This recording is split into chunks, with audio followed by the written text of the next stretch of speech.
عبد الرحمن بن ابی بکرہ رضی اللہ تعالی عنہ اپنے والد سے یہ روایت کرتے ہیں کہ انہوں نے نبی کریم صلی اللہ علیہ وسلم کا تذکرہ کیا۔ اب صحابہ کرام رضی اللہ تعالی عنہ اجمعین تھے نا، جب آپس میں بیٹھتے تھے نا تو وہ حضور علیہ السلام کا تذکرہ خیر کرنا شروع کر دیتے ہیں۔ بھائی حضور علیہ السلام کے ساتھ فلاں جگہ پر ہم یہاں پر تھے، ایسا واقعہ آیا، ایسا واقعہ آیا، یہ واقعہ ہوا، یہ واقعہ ہوا، یہ واقعہ ہوا، تو اپنی کیا ہے زندگی کو حضور علیہ السلام کی یاد میں گزارا کرتے تھے، اور جب بیٹھتے تو رسول کائنات صلی اللہ علیہ وسلم کی یاد آتی تھی ان کو، تو حضور علیہ السلام کا ذکر کرتے تھے۔ اور یہ بھی ہے بھائی بندہ جس سے زیادہ محبت کرتا ہے نا تو اس کا ذکر بھی زیادہ ہی کرتا ہے۔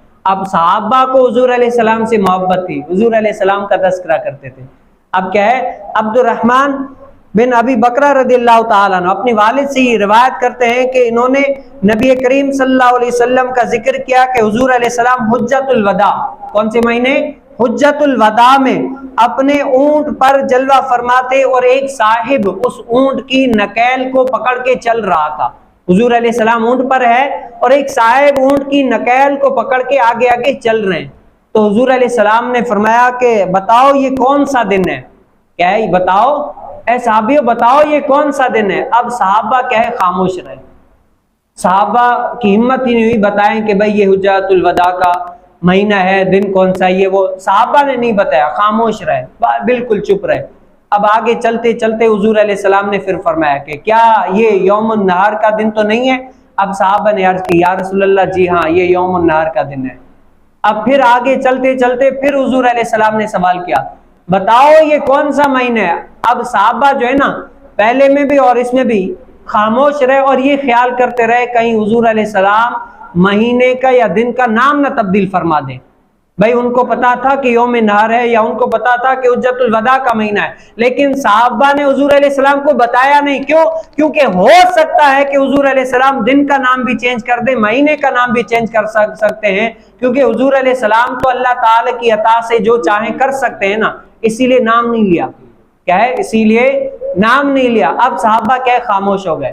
پھر حضور علیہ السلام تھوڑا آگے چلتے چلتے پھر کہا کہ کیا یہ حجت الوداع کا مہینہ تو نہیں ہے؟ اب صحابہ نے عرض کی کہ یا رسول اللہ جی ہاں یہ حجت الوداع کا ہی مہینہ ہے۔ اب پھر حضور علیہ السلام نے فرمایا کہ یہ حجت الوداع کا مہینہ ہے نا، تو حضور علیہ السلام نے فرمایا کہ بے شک تمہارے خون اور تمہارے مال، تمہاری آبرو ایک دوسرے پر ایسے ہی حرام ہے جیسے اس دن کی حرمت، یعنی تمہارے خون، اس سے مطلب کیا ہے؟ حضور علیہ السلام کیا فرما رہے چاہ رہے ہیں کہ تمہارے خون جو آج آپس میں ناحق قتل و غارت کرتے ہیں نا، اسی طرح ایک مسلمان کو دوسرے مسلمان کا خون کرنا یہ کیا ہے؟ حرام ہے۔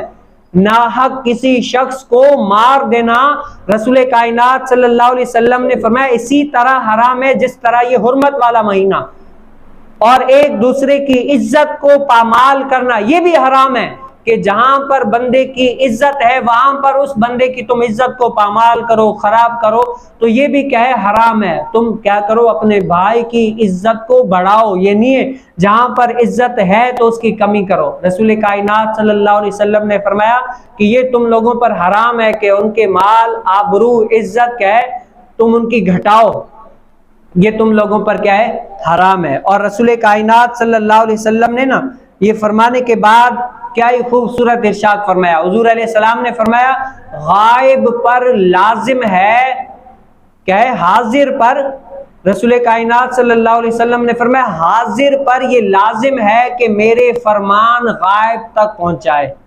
اب اس حدیث مبارکہ کے خلاصے کا جز کو اگر آپ سمجھنا چاہیں نا، بڑی اہم بات حضور علیہ السلام نے فرمایا کہ جو حاضر ہے نا، حاضر میری مجلس میں، یا اگر اس سے عموم لے لیں، یا جس نے میرے فرمان سنے ہیں یا جس نے میرے دین کی کوئی بات سنی ہے نا، یہ حاضر ہیں۔ آپ کہیں سارے حاضر ہیں، آپ جو سن رہے ہیں، بیٹھ ہوئے ہیں، دیکھ رہے ہیں، یہ سارے ہی حاضر ہیں۔ حضور علیہ السلام کی احادیث مبارکہ دین کا پیغام سن رہے ہیں، آپ حاضر ہیں۔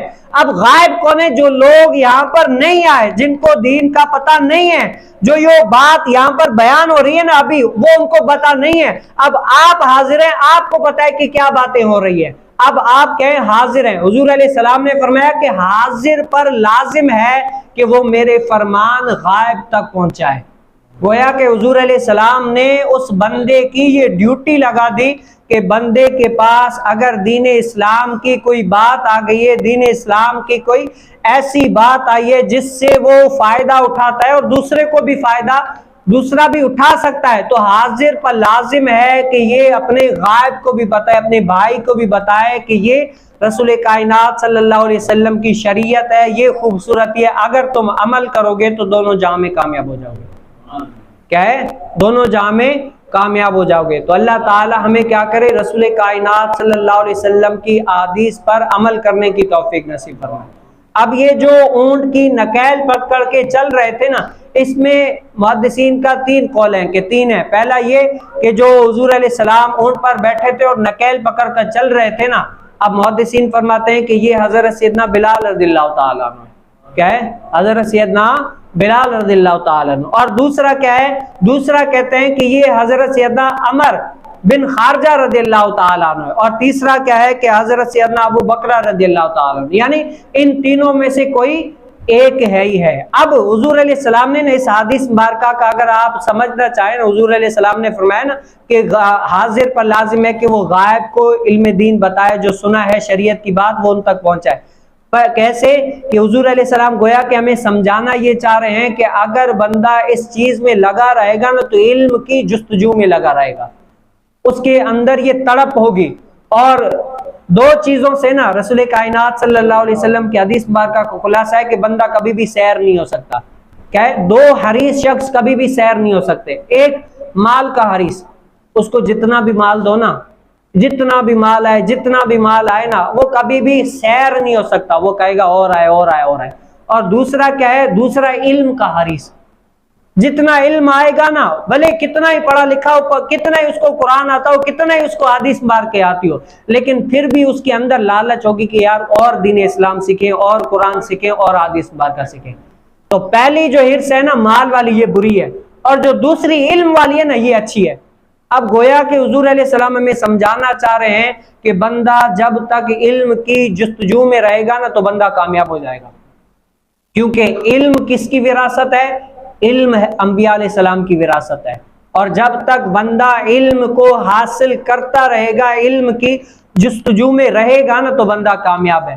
اور اگر جیسے آج میں اور آپ یہاں پر بیٹھے ہیں نا، دین اسلام کی بات سن رہے ہیں، آپ بھی سن رہے ہیں، اور اگر آپ کو کوئی بات پتہ ہے نا بھائی دین اسلام کی بات یہ ہے اور اس طرح دین اسلام ہماری یہ رہنمائی کرتا ہے، لیکن اگر آپ کو پتہ ہے کہیں پر دین اسلام یہ چاہتا ہے اور دوسرے لوگ اس کے مخالف کر رہے ہیں، تو آپ پر اس ٹائم لازم ہے کہ دین اسلام کی اس کو بات بتائیں کہ جو آپ کر رہے ہیں وہ غلط ہے، جو صحیح ہے وہ یہ ہے۔ اگر اس ٹائم پر بندہ اس کو صحیح بات نہیں بتاتا نا تو حدیث مبارکہ میں اس کو کیا ہے؟ گونگا شیطان قرار دیا گیا ہے، کہ اس کو پتا بھی ہے کہ شریعت کیا ہے، دین کیا ہے، لیکن پھر بھی یہ گونگا شیطان بن کے بیٹھا ہوا ہے۔ اس کو یہ نہیں پتا کہ شریعت کیا کہتی ہے۔ بتا بھی سکتا ہے کہ یہاں پر بھائی جو تم کر رہے ہو یہ غلط ہے، صحیح یہ ہے۔ اور کل بروز قیامت جس کے پاس علم ہوگا نا، اس نے اپنے علم کو چھپا لیا، تو حضرت سیدنا ابو ہریرہ رضی اللہ تعالیٰ کی حدیث مبارکہ ہے کہ قیامت والے دن اس کی زبان پر انگارہ رکھا جائے گا کہ تم نے اپنی زبان کی کیا ہے؟ کما حقو حق نہیں ادا کیا، اپنے علم کا کما حقو حق نہیں ادا کیا۔ تو حضور علیہ السلام گویا کہ ہمیں یہ سمجھانا چاہ رہے ہیں کہ جو حاضر ہے نا، غائب پر لازم ہے کہ وہ غائب تک اپنا اسلام کا پیغام پہنچائے، اور یہ لازمی نہیں ہے کہ بھائی کوئی مولوی پہنچائے گا۔ ہم برسوں سے سنتے آ رہے ہیں، اکثر میں یہ حدیث مبارکہ بیان کرتا ہوں، بلغوا انی ولو آیا۔ رسول کائنات صلی اللہ علیہ وسلم نے فرمایا کہ اگرچہ پہنچا دو، اگرچہ میری طرف سے ایک ہی آیت ہو، ایک ہی بات ہو، ایک ہی دین اسلام کی کوئی بات ہو جس سے لوگوں کو نفع پہنچ سکتا ہے، تو لوگوں تک وہ بات ہی پہنچا دو۔ اب آپ جو آ رہے ہیں نا دین اسلام سیکھنے کے لیے، الغرض آپ تو کیا سمجھ لیں بھئی ہم جمعے کے لیے آ رہے ہیں، کیا آ رہے ہیں، لیکن سچ بات یہ ہے کہ آپ جو جمعے کے لیے آ رہے ہیں نا، یہ بھی علم دین سیکھنے کی ایک مجلس ہے جس میں آپ علم دین سیکھ رہے ہیں، سمجھ رہے ہیں، آپ کو کچھ نہ کچھ آ رہا ہے۔ اور آپ یاد رکھیں جو سن رہے ہیں نا، کبھی بھی کوئی بھی اگر اس کے مخالف کوئی بات کرے گا نا تو یہ والی بات آپ کے ذہن میں آ جائے گی، بھائی دین یہ کہتا ہے، کیا ہے؟ دین اسلام یہ کہتا ہے۔ تو وہ کیا ہے؟ آپ کی ذمہ داری ہے کہ آپ آگے پہنچائیں، اور علم کی جستجو میں رہتا ہے نا بندہ، حضور علیہ السلام نے علماء کے، علم والوں کے کیا فضائل بیان کیے ہیں۔ رسول کائنات صلی اللہ علیہ وسلم نے فرمایا کہ بندہ علم کی جستجو والا نا اگر چلتا ہے نا زمین پر تو فرشتے اپنے نوری پر بچھا دیتے ہیں، جن پر وہ علم دین سیکھنے والا کیا کرتا ہے، پاؤں رکھتا ہے اور وہ آگے چلتا ہے۔ کیا کرتا ہے؟ نوری فرشتے اس کے علم دین سیکھنے والوں کے پاؤں کے نیچے کیا بچھا دیتے ہیں، اپنے پر بچھا دیتے ہیں کہ یہ علم دین سیکھنے والا مہمان ہے، یہ علم دین کا جستجو کرنے والا ہے، اس کے پاؤں کے نیچے کیا ہے، پر بچھا دیتے ہیں۔ اور آج کوئی کس کے لیے دعا کرتا ہے نا، جیسے میرے لیے اگر کوئی دعا کرے گا مجھے پتا چلے گا تو خوشی ہوگی، بھائی یہ دعا کر رہا ہے میرے لیے۔ اسی طرح جو جس کے لیے دعا کرتا ہے تو خوشیاں ہوتی ہے۔ اب بندہ اگر دعا کرے تو یہ اور بات ہے، لیکن اللہ تعالیٰ کی مخلوق چونٹیاں جو ہے نا، چونٹیاں یہ، اور سمندر میں جو مچھلیاں ہیں نا، مچھلیاں وہ بھی دعائیں کرتی ہیں کہ یا اللہ جو علم دین حاصل کرتا ہے، جو علماء ہیں، صلحاء ہیں، دین سیکھتے ہیں، سکھاتے ہیں، یا اللہ ان کو آباد رکھ، ان کو شاد و آباد رکھ۔ یہ جو مخلوق چونٹیاں اور مچھلیاں ہیں نا وہ بھی ان کے لیے دعائیں کرتی ہیں۔ اب آپ سوچیں، حالانکہ ظاہری طور پر ان کے تو پاس ایسا نہیں ہے نا، ہم گناہ کر سکتے ہیں، بھائی چونٹیاں کوئی گناہ کر سکتی ہے؟ نہیں کر سکتی نا۔ مچھلیاں کوئی گناہ کر سکتی ہے؟ نہیں کر سکتی۔ وہ تو اللہ تعالی کی اطاعت میں ہوتی ہے، اور ہمیں نہیں پتا کہ وہ کب کہاں پر کیا کر رہی ہے، ہم تو ان کے سننے سے سمجھنے سے قاصر ہیں۔ وہ دعائیں کریں ان کے لیے جو علم دین کی جستجو میں رہے۔ تو آپ اور میں یہ کیا ہے، یہ اپنے اوپر لازم کر لیں کہ جو زندگی گزر، ضروری نہیں ہے کہ بھئی آپ مدرسے میں جا کر علم دین حاصل کریں گے، ضروری نہیں ہے کہ آپ کہیں اسکول میں جا کر علم دین حاصل کریں گے۔ علم دین حاصل کرنے کا محور جو ہے نا وہ یہ ہے کہ کہیں سے بھی کوئی بات دین اسلام کی اچھی لگے نا، اس کو لے لو، اپنے اوپر بھی نافذ کرو اور دوسروں کو بھی پہنچا دو، اور دوسروں کو تب فائدہ دے گی جب آپ اپنے اوپر نافذ کریں گے۔ رسول کائنات صلی اللہ علیہ وسلم کی سیرت کا اگر آپ مطالعہ کریں نا تو حضور علیہ السلام نے ہمیں یہی درس دیا ہے۔ جو دین اسلام کی بات ہوتی تھی حضور علیہ السلام نے، صحابہ نے پہلے اپنے اوپر نافذ کیا، نافذ کر لیا نا، اب آگے اس کی تبلیغ شروع کر دی کہ میرے رب تعالیٰ کا یہ فرمان ہے، یہ فرمان ہے، یہ فرمان ہے۔